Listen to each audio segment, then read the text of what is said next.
Meu nome é Clara Sampaio, tenho 30 anos, e na noite em que minha família me expulsou de casa, aprendi que, em alguns lares, a mentira mais barulhenta é sempre a primeira a ser acreditada.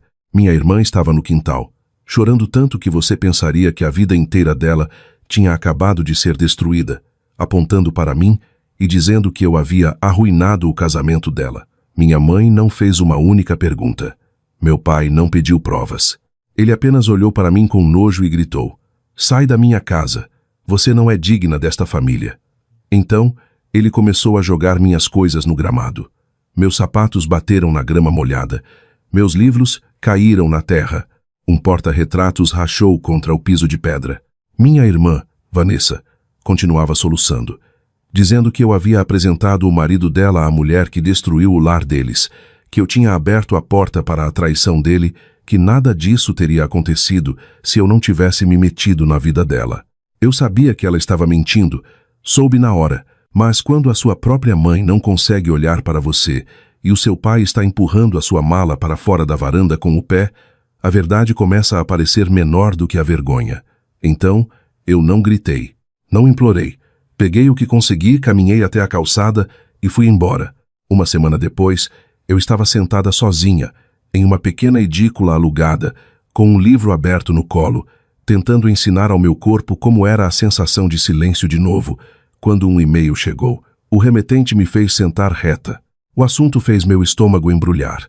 Eu abri, li uma vez, depois de novo, e quando cheguei ao anexo, entendi exatamente por que minha irmã estava tão desesperada para me culpar primeiro. Em 20 minutos, meu WhatsApp explodiu. Minha irmã: "Por favor, não mande esse e-mail para mais ninguém." Minha mãe: "Estávamos errados. Por favor, nos dê uma chance." Meu pai: "Precisamos conversar. Volte para casa." Eu encarei a tela, pensei no porta-retratos estilhaçado no quintal e respondi com 2 palavras: "Não, nunca."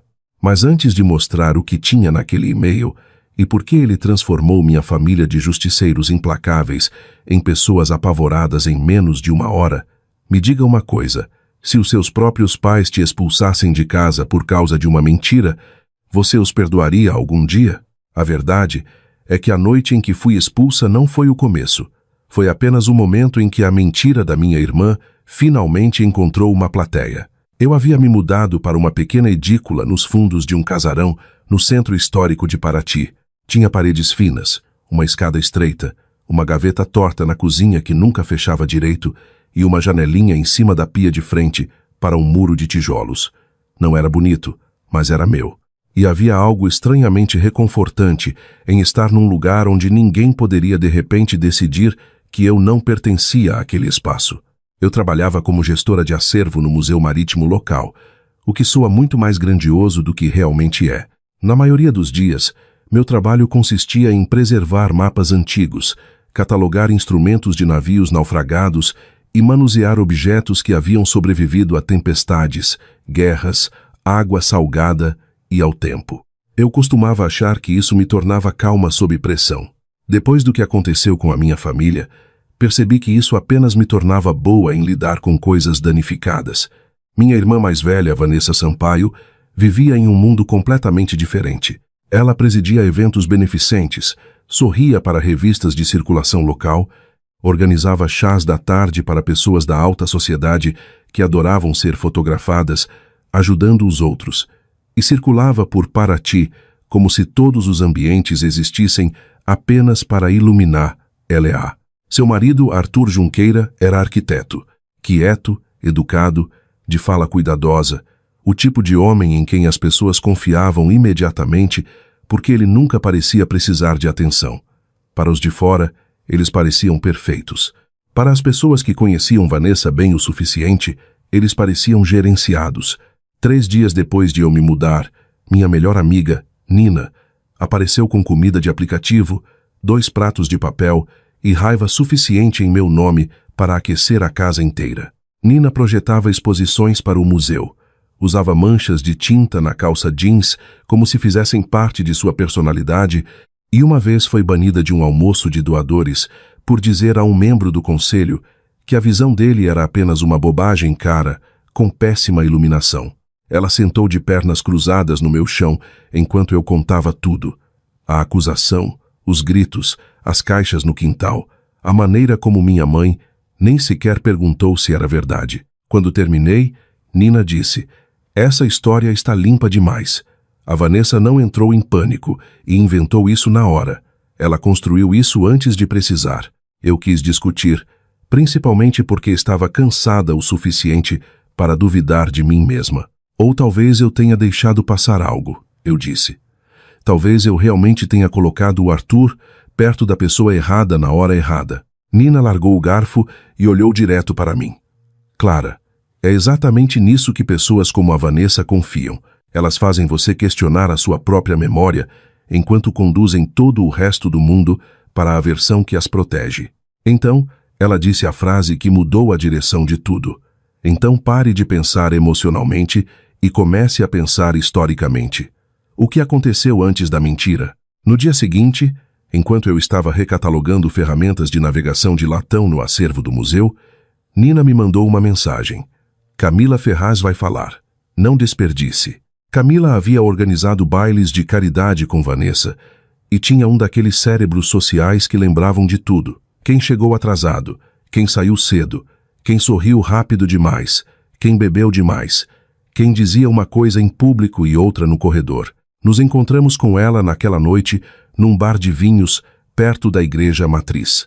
Ela usava um batom vermelho vibrante e a expressão de uma mulher que se arrependeu de concordar com aquilo antes mesmo de nos sentarmos. No começo, ela nos deu respostas prontas e polidas. Vanessa estava sob pressão. O divórcio tinha sido emocional. Famílias são complicadas. Então Nina se inclinou para a frente e disse: "Isso é muito elegante, Camila, mas não responde à pergunta real. Por que a Vanessa estava tão pronta para culpar a Clara?" Camila ficou em silêncio. Ela mexeu o gelo no copo uma vez e baixou a voz. "Porque ela já estava com medo de outra coisa", ela disse. Meu pulso acelerou. "Que outra coisa?" Ela hesitou e finalmente disse: "Havia rumores sobre a Vanessa e um homem do Conselho de Patrimônio Histórico. Nada público, apenas sussurros, o suficiente para ela começar a vigiar o Arthur de perto, quase como se precisasse que ele fosse culpado antes que alguém olhasse com muita atenção para ela. Aquela foi a primeira rachadura real. Então Camila nos deu um nome: Gustavo Albuquerque. Ele cuidava da logística do fim de semana de preservação na primavera. Ela disse: se alguém sabe quem estava onde, é ele." Depois que Camila foi embora, fiquei ali encarando meu copo. Nina já estava pegando a bolsa como se a noite tivesse apenas começado. Mas quando cheguei em casa, a adrenalina passou e me deixou com algo mais feio. Exaustão. Exaustão real. O tipo que faz desaparecer parecer mais fácil do que lutar. Olhei para as mensagens não lidas da minha mãe, me pedindo para ser razoável. E por alguns minutos, considerei honestamente deixar tudo para lá. Deixar que ficassem com a mentira. Deixar que ficassem uns com os outros. Deixar que fingissem que eu era o problema se isso me comprasse paz. Então meu celular vibrou. Nina tinha me mandado uma foto da gaveta torta da minha cozinha com uma linha embaixo. "Até essa gaveta sabe que está quebrada. Não significa que você tem que fingir que ela funciona." Eu ri, apesar de tudo. Aquela mensagem estúpida me impediu de desistir. E na manhã seguinte, fui encontrar o Gustavo. Gustavo Albuquerque nos encontrou num restaurante de frutos do mar perto do cais. E desde o segundo em que se sentou, ficou óbvio que ele odiava bagunça. Ele parecia o tipo de homem que passava suas camisas enquanto ouvia música clássica e usava lembretes no calendário para coisas que a maioria das pessoas confia em si mesmas para lembrar. Sua voz era calma, seu relógio perfeitamente polido, e suas primeiras palavras foram: "Não estou aqui por vingança. Estou aqui porque sua irmã cruzou uma linha." Isso me disse mais do que qualquer fofoca poderia ter dito. Homens como Gustavo não entram em dramas a menos que o silêncio deles tenha começado a parecer culpa. Ele explicou que os rumores sobre Vanessa tinham começado meses antes do pedido de divórcio. Ela estava passando muito tempo com Diego Castro, um consultor de preservação casado que circulava pelo mundo das ONGs de Paraty como se pertencesse a todos os lugares e a lugar nenhum ao mesmo tempo. No começo era fácil inventar desculpas. Reuniões de comitê, planejamento com doadores, cronogramas de eventos. Depois vieram as chamadas de estratégia tarde da noite, pedidos incomuns de quartos durante os fins de semana do conselho. E 2 momentos distintos em que Vanessa começou a fazer perguntas estranhas sobre o marido, Arthur, com quais mulheres ele tinha falado nos eventos do museu, se ele parecia distraído ultimamente, se alguém tinha mencionado ele conversando com alguém novo. Foi isso que me incomodou, Gustavo disse. Ela não estava perguntando como uma esposa preocupada. Estava perguntando como alguém que elabora uma defesa antes que a acusação chegue. Meu peito gelou. Você tem certeza? Ele me lançou um olhar tão direto que quase me envergonhou por ter perguntado. Clara, eu gerencio pessoas para viver. Eu sei a diferença entre pânico e planejamento. Então, ele deslizou uma folha impressa e dobrada pela mesa. Era uma planilha de logística de um evento de preservação. A maior parte era rotina, horários de chegada, notas de quartos, contatos de fornecedores. Mas ali, escrito à mão na margem, havia 2 ajustes discretos. Vanessa Sampaio, Diego Castro. Mesmo andar, mesma ala. Realocação silenciosa. Cônjuges não copiados. Nina soltou a respiração. Eu encarei a página e senti meu estômago apertar. Era algo, mas não o suficiente. Não para pessoas como meus pais. Não para uma mulher como Vanessa. Ela pode explicar isso, eu disse. Coincidência de trabalho. Questão de imagem. Gustavo assentiu. Provavelmente. É por isso que você precisa de algo de dentro do casamento. Ele me deu o contato do Arthur antes de eu pedir. Ele suspeitava que algo estava errado muito antes de ela pedir o divórcio. Mas Vanessa fez barulho primeiro, e quando o fez, todos os outros pararam de fazer perguntas. Entrei em contato com Arthur naquela noite. Eu esperava silêncio, talvez raiva, talvez uma recusa educada. Em vez disso, ele respondeu em menos de 10 minutos. Te encontro amanhã. Pode ser? Nos encontramos na manhã seguinte, em um banco sombreado em uma das praças de pedras irregulares. Arthur parecia um homem que estava perdendo o sono há meses e só recentemente havia admitido isso. Ele não perdeu tempo. A Vanessa disse para as 2 famílias que você me apresentou a uma mulher através do museu, ele disse. Ela disse que limites emocionais foram cruzados. Eu olhei bem nos olhos dele. Foram? O rosto inteiro dele endureceu. Não. Falei com aquela doadora 2 vezes, ambas em público, e as 2 conversas duraram no máximo 5 minutos.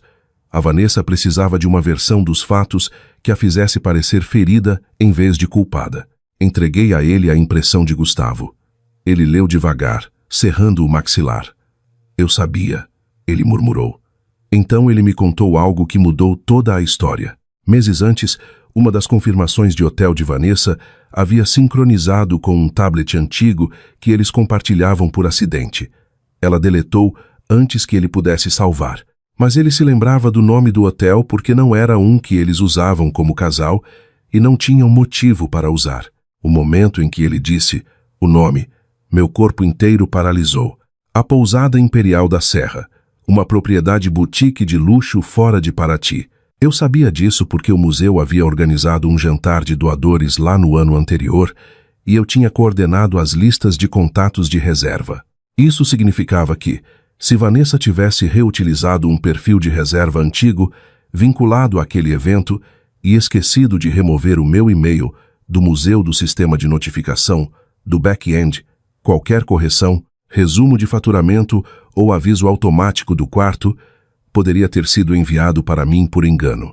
Era um tiro no escuro, e antes de irmos atrás disso, o universo nos jogou uma distração.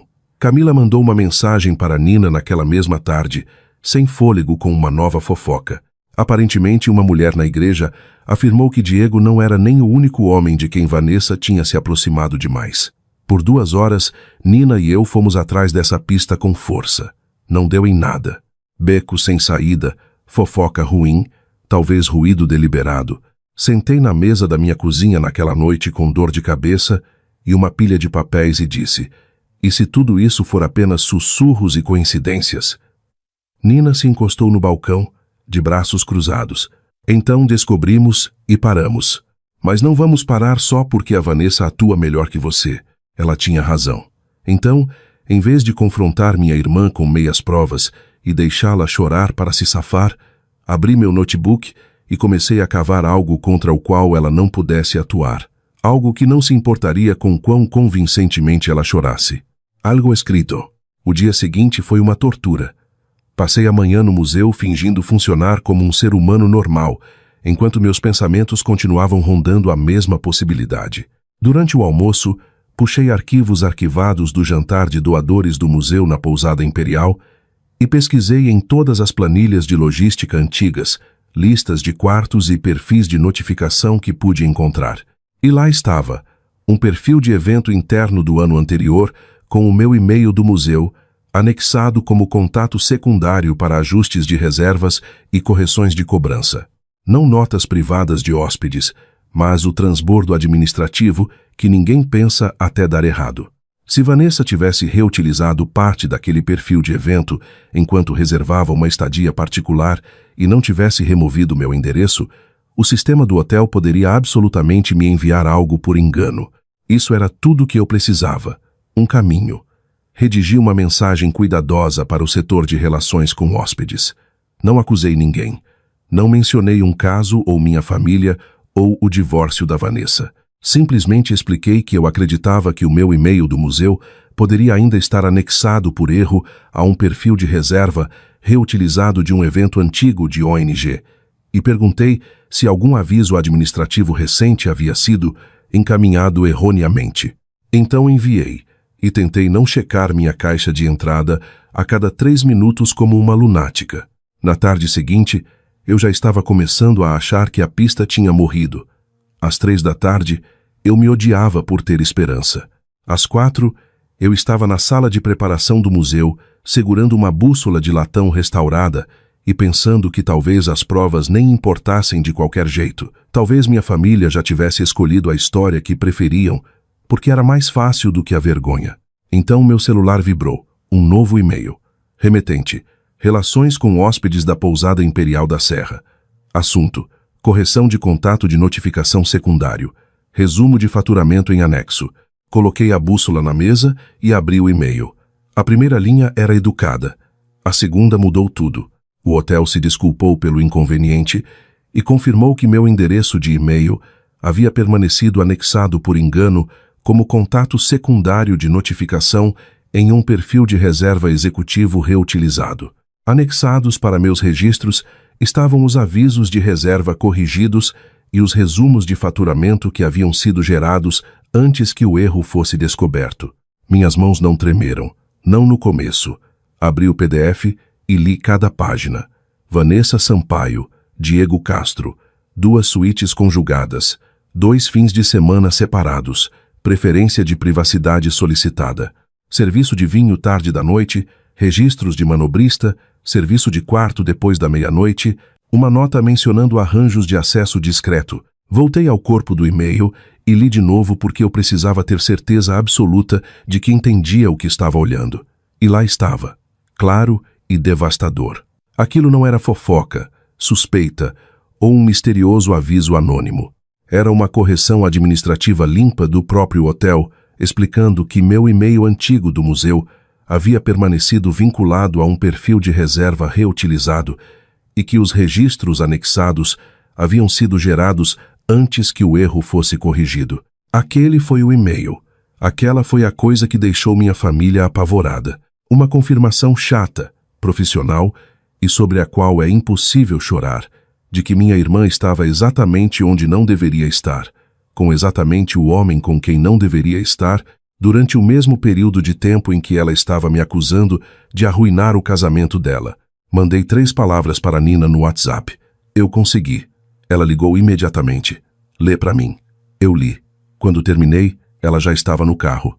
Nos sentamos no estacionamento do museu com o anexo aberto entre nós e ela disse: "É por isso que pessoas como a Vanessa têm medo de papelada. Com drama dá para discutir. Com registros, não." Eu ainda tinha uma escolha a fazer. Enviar imediatamente ou confrontar a Vanessa primeiro. Escolhi o confronto, em parte porque eu queria ver o rosto dela quando a atuação falhasse, em parte porque mentirosos encurralados às vezes revelam mais do que pretendem. Ela abriu a porta do seu casarão com um suéter creme e maquiagem impecável, como se a mulher que tinha soluçado no quintal dos nossos pais tivesse sido interpretada por uma dublê de corpo. "O que você quer?" Ela disparou. Eu dei um passo para dentro antes que ela pudesse me bloquear. "Saber por que você me culpou pelo seu divórcio antes mesmo que alguém perguntasse o que você estava escondendo." Ela deu uma risadinha seca e dura. "Você é inacreditável." Eu levantei meu celular. A pousada imperial discorda. A reação foi minúscula, mas eu vi. Um piscar, uma pausa, um segundo em que a atriz dentro dela perdeu a deixa. "Do que você está falando?" ela perguntou. Entreguei a ela a primeira página do resumo de faturamento. Os dedos dela se contraíram. Os olhos baixaram. Quando ela olhou de volta para mim, o medo tinha finalmente substituído a atuação. "De onde você tirou isso?" Ela sussurrou. "Do e-mail que a sua falta de cuidado mandou para a pessoa errada?" Eu disse. Ela tentou negação, depois indignação, depois se fez de ofendida. "Então agora você está me espionando." "Não," eu disse. "Você reutilizou um perfil antigo e acidentalmente denunciou a si mesma." Ela se virou. E então disse a única coisa que fez o ambiente inteiro congelar. O Arthur já estava indo embora de qualquer jeito. Dei um passo à frente. "Então por que me culpar?" Ela se virou de volta e sibilou. "Porque você era conveniente." 4 palavras. Foi isso. Nenhuma tristeza, nenhum pedido de desculpas, nenhum pânico, apenas arrogância. A minha vida tinha sido mais fácil de sacrificar do que a reputação dela. Aquela frase matou a última gota de simpatia que eu ainda tinha. Saí sem dizer mais nenhuma palavra. Na metade do quarteirão, a tela do meu celular começou a acender com ligações da minha mãe, depois do meu pai, depois da Vanessa. Eu não atendi. Eles já sabiam. A única questão agora era o que eu faria com aquilo. Naquela noite, Nina e eu espalhamos tudo pela mesa da minha cozinha como se estivéssemos montando uma exibição legal em vez de sobreviver a uma traição familiar. As notas de Gustavo, a linha do tempo do Arthur, o print da ameaça da Vanessa, o e-mail do próprio hotel, os resumos de faturamento anexados.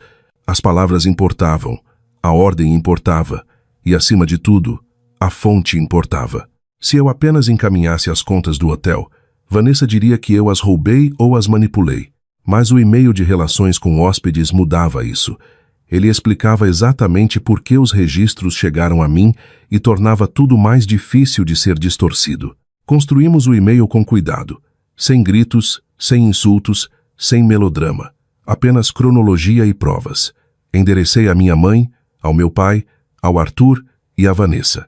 O assunto dizia: correção de falsa acusação e documentação anexa.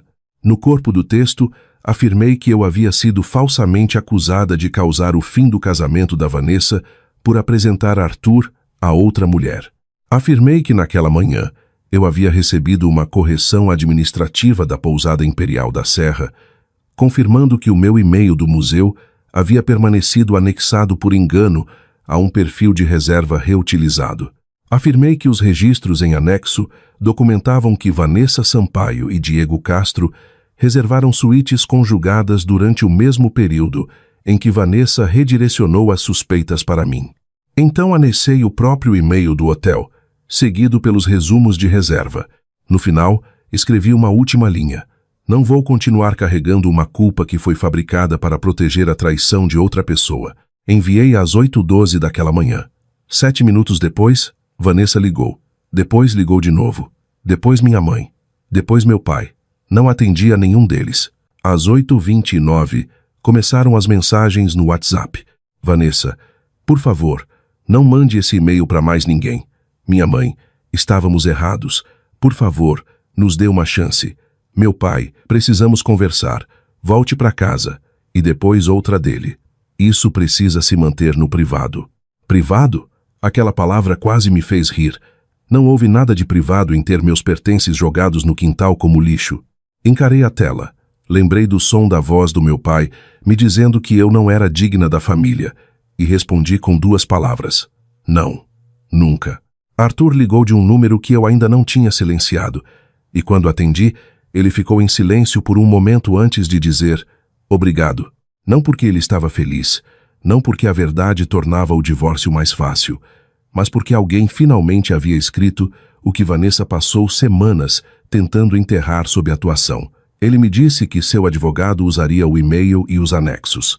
Também disse que a esposa de Diego já havia questionado algumas cobranças inexplicáveis de hotel uma vez e tinha sido enganada com mentiras. Agora, ela tinha motivos para parar de aceitar respostas vagas. Por volta do meio-dia, minha mãe apareceu no museu. Um voluntário veio me avisar que uma mulher muito abalada estava me esperando no saguão. E no segundo em que a vi parada debaixo do mural de navios fustigados por tempestades, torcendo a alça da bolsa, eu soube por que ela tinha vindo. Clara, por favor, ela disse assim que me viu. Não faça isso com a gente. Aquele agente soou como um insulto. Você já fez alguma coisa comigo? Eu disse. Você me expulsou de casa sem fazer uma única pergunta. Ela começou a chorar imediatamente. A Vanessa nos disse. Eu sei o que a Vanessa disse para vocês. Eu a interrompi. Eu quero saber por que a minha própria mãe não se importou em descobrir se era verdade. Ela tentou o discurso de sempre. Emoção, confusão, família, pânico. Então, a frase real finalmente escapou. Se isso se espalhar, a Vanessa pode perder tudo. Aí estava. Não era tristeza por mim, era medo por ela. Ela devia ter pensado nisso antes de usar a minha vida como escudo, respondi. Ela estendeu a mão para pegar meu braço. Eu dei um passo para trás. Volta para casa, ela sussurrou. Nós podemos consertar isso. Olhei para ela por um longo momento e disse, uma casa não é um lar, quando expulsa a filha errada para proteger a culpada. Naquela noite, meu pai me mandou uma mensagem pedindo que eu fosse até a casa deles para uma conversa. Fui porque uma parte de mim precisava ouvir como soava a verdade naquela sala, uma vez que a mentira parasse de funcionar. Vanessa já estava lá, pálida, irritada. Minha mãe tinha lenços prontos na mesa de centro. Meu pai estava de pé atrás de sua poltrona, como se a postura pudesse de alguma forma criar dignidade. Ele abriu a conversa com, você já provou seu ponto. Eu disse, não, os documentos provaram o meu ponto. Eu só os encaminhei. Vanessa começou a falar sobre pressão, solidão, desgaste emocional, Minkiko suou. Como casamentos são complicados, como erros acontecem. Então ela suavizou a voz e disse, eu nunca tive a intenção de que a Clara se machucasse tanto. Eu a encarei. Você usou meu nome antes que alguém fizesse perguntas. Você teve a intenção de que eu me machucasse o suficiente para te salvar. Pela primeira vez a noite toda, ninguém me interrompeu. Meu pai finalmente perguntou, o que você quer? Aquela foi a primeira pergunta real que alguém me fez desde a noite no quintal. Eu quero a verdade dita claramente, respondi. Eu não causei o divórcio de vocês. Eu não traí esta família. Eu fui expulsa porque a Vanessa mentiu. O silêncio se arrastou. Então meu pai disse, sem olhar para mim, você não causou o divórcio. Minha mãe acrescentou, nós agimos rápido demais, não cruelmente, não de forma vergonhosa, rápido demais. Então olhei para Vanessa e perguntei, você admite isso? Ela fechou os olhos e sussurrou, sim, deveria ter parecido uma vitória. Em vez disso, pareceu tardio, raso, covarde. E então meu pai estragou até isso ao dizer, agora precisamos lidar com isso como uma família. Foi aí que entendi exatamente o que eles queriam. Não justiça, não cura, contenção. Abafar o caso. Então me levantei e disse, vocês não estão pedindo perdão. Vocês estão pedindo controle. Ninguém negou. Saí pela segunda vez. E desta vez, ninguém fingiu não saber o porquê. Uma vez que a verdade foi colocada no papel, deixou de pertencer apenas à minha família. O advogado de Arthur solicitou cópias do e-mail do hotel e dos anexos, e eu os enviei. Diego Castro renunciou abruptamente a 2 comitês de preservação na mesma semana.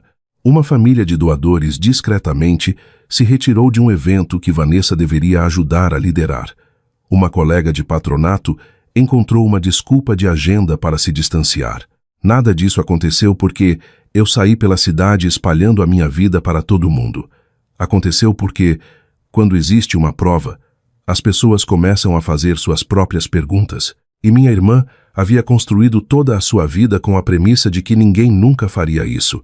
3 dias depois, Vanessa apareceu na minha edícula sozinha, sem maquiagem, sem sorriso polido, sem testemunhas. Ela ficou parada atrás da porta de tela, com os braços cruzados ao redor de si mesma, como se estivesse com frio. Posso entrar? Ela perguntou. Mantive a porta de tela fechada entre nós. Diga o que veio dizer. Ela parecia menor que o normal, mas não mais suave. Essa é uma diferença importante. O Diego está negando tudo além de uma amizade, ela disse. O Arthur está usando os registros. A mamãe não consegue dormir. O papai nem olha para mim. Você conseguiu o que queria. Aquela frase me disse que ela ainda não entendia nada. Não, eu disse. O que eu queria era não ser expulsa da minha casa por causa da sua mentira. O maxilar dela contraiu. Eu estava desesperada. Você foi calculista. Ela estremeceu com isso. Por um segundo, quase vi honestidade. Eu não achei que iria tão longe, ela disse. Foi exatamente até onde você estava disposta a deixar ir, desde que caísse sobre mim em vez de você. Então ela me perguntou se eu poderia conversar com o Arthur e pedir para ele ser razoável. Eu realmente ri. Você me culpou pelo seu divórcio, fez com que me expulsassem de casa. E agora você quer que eu te ajude a gerenciar as consequências. Eu sou sua irmã, ela disparou. Você era, eu disse calmamente, até o momento em que você decidiu que a minha vida era um dano colateral aceitável. Ela me encarou como se eu a tivesse traído, o que teria sido engraçado se não fosse tão patético. Então é isso, ela exigiu. Você vai me cortar para sempre. Pensei nos anos de desculpas, no jeito que ela me chamou de conveniente, na total ausência de um pedido de desculpas real. Não, eu disse. Você me cortou primeiro. Eu só estou me recusando a rastejar de volta. Ela foi embora furiosa. Estranhamente, isso me fez sentir mais leve. Raiva significava que ela tinha me ouvido, mesmo que nunca fosse admitir. Minha mãe ligou naquela noite me pedindo para ter compaixão. Meu pai me mandou mensagem 2 dias depois, propondo terapia familiar, agora que tudo estava às claras. Ignorei ambos. Não porque eu queria vingança àquela altura, mas porque eu finalmente havia aprendido a diferença entre curar feridas e ser arrastada de volta para uma peça de teatro. Na mesma época, a diretora do meu museu me chamou na sala dela. Entrei me preparando para a possibilidade de que o nome de Diego Castro pudesse respingar na minha vida profissional. Em vez disso, ela disse, ouvi dizer que pode haver repercussões pessoais afetando alguns círculos das ONGs. Se alguém tentar envolver o museu ou o seu cargo em fofocas, nós vamos cortar isso pela raiz. Quase chorei pela pura falta de costume em ser protegida, sem ter que implorar por isso. Semanas se passaram. A edícula começou a parecer menos com um exílio e mais com um começo. Nina me ajudou a pintar uma parede de azul piscina porque, nas palavras dela, você precisa de pelo menos uma superfície neste lugar que se pareça com o futuro. Ela também continuou me trazendo pequenos presentes práticos. Uma caixa de ferramentas, panos de prato decentes, etiquetas para os meus potes de despensa, uma lâmpada que realmente iluminava a sala inteira. Cada uma daquelas coisas significou mais do que as grandiosas mensagens emocionais que minha família começou a enviar depois que perceberam que eu não ia voltar automaticamente. Minha mãe, por fim, me deixou um áudio dizendo: eu sei que nós falhamos com você. Foi o mais perto que ela chegou de um pedido de desculpas real.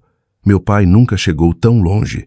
Seu remorso permaneceu burocrático, como se uma declaração corrigida pudesse equilibrar a humilhação pública. Não podia. E no silêncio depois de tudo isso, percebi algo sobre histórias de vingança que ninguém diz o suficiente. Vingança nem sempre é sobre destruir alguém. Às vezes, é sobre se recusar a continuar carregando o que eles colocaram em você. Às vezes, é sobre deixar a verdade fazer o trabalho pesado enquanto você sai de debaixo da mentira. Cerca de um mês depois do e-mail, Arthur pediu para nos encontrarmos uma última vez numa cafeteria perto do Rio. Àquela altura, o divórcio já tinha passado do choque para a logística, e ele parecia menos destruído do que antes, embora ainda estivesse cansado daquele jeito profundo e permanente que a traição deixa no rosto de alguém. Ele deslizou um documento pela mesa e disse: talvez você queira isso.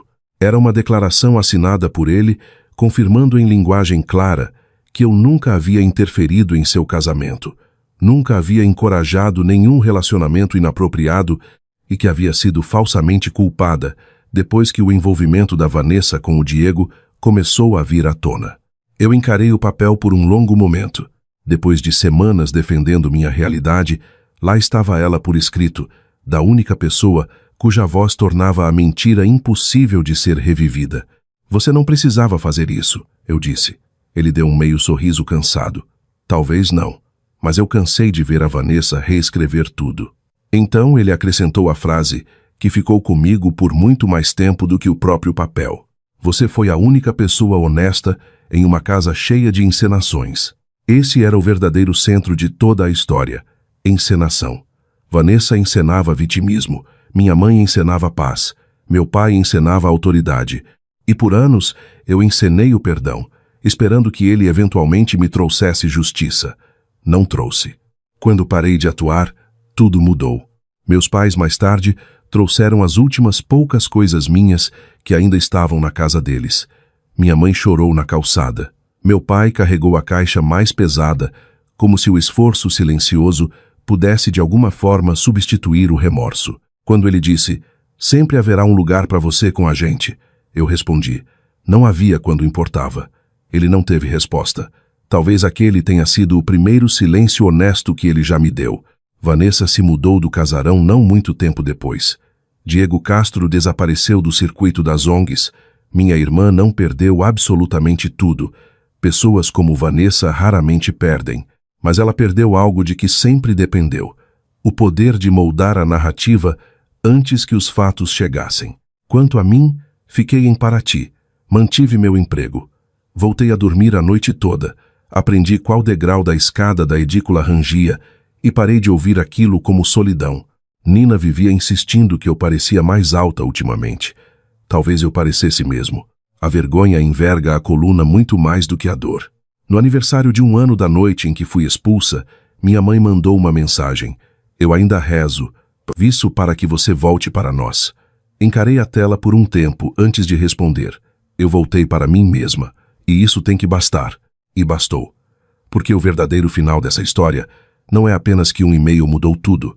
É como ele mudou tudo. O e-mail era da Relações com Hóspedes da Pousada Imperial da Serra, enviado para corrigir um erro de contato que a Vanessa nunca percebeu. Ele explicava que meu e-mail antigo do museu havia permanecido anexado por engano a um perfil de reserva reutilizado e incluía resumos de faturamento mostrando que Vanessa e Diego reservaram suítes conjugadas durante a mesma semana em que ela me acusava de arruinar o casamento dela. Aquele único e-mail expôs o caso, expôs a mentira, expôs a rapidez com que minha família escolheu a conveniência em vez da verdade e expôs o quanto eles ficaram apavorados no momento em que a papelada substituiu o drama. É por isso que as mensagens chegaram tão rápido. Não porque eles de repente me amavam mais, porque eles de repente entenderam que eu tinha provas. As pessoas falam de vingança como se ela precisasse ter cara de fogo para valer. A minha não teve. A minha teve a cara de uma linha de assunto limpa, um anexo de hotel e o fim da minha cooperação. A minha teve a cara de me recusar a voltar para casa só porque as pessoas que me quebraram tinham finalmente sentido medo. A minha teve a cara de 2 palavras. Não, nunca. Minha mãe me expulsou de casa porque minha irmã me culpou pelo divórcio dela. Então, um e-mail mudou tudo, não porque criou a verdade, mas porque forçou todo mundo que estava se escondendo dela a finalmente ver por lá por escrito. E aqui está a pergunta que ainda me acompanha. Quando as pessoas só pedem desculpas depois que uma prova as encurrala, isso é amor? Ou é só o medo usando um rosto mais suave? Do meu ponto de vista pessoal, essa história soa como uma lição de vida muito forte sobre verdade, respeito próprio e a importância do pensamento crítico. Às vezes, as pessoas se apressam em julgar sem buscar conhecimento ou entendimento real, e isso pode causar danos profundos aos relacionamentos. É por isso que o autoconhecimento, a inteligência emocional e a capacidade de questionar o que ouvimos são habilidades tão valiosas na vida. O conhecimento útil nos ajuda a manter a calma, pensar com clareza e proteger nossa integridade quando as situações se tornam injustas. No fim das contas, a verdade costuma falar mais alto do que as acusações. Então, eu gostaria de perguntar a você, se você estivesse nessa situação, você lutaria para provar a verdade, ou escolheria virar as costas e recomeçar de peito aberto em outro lugar?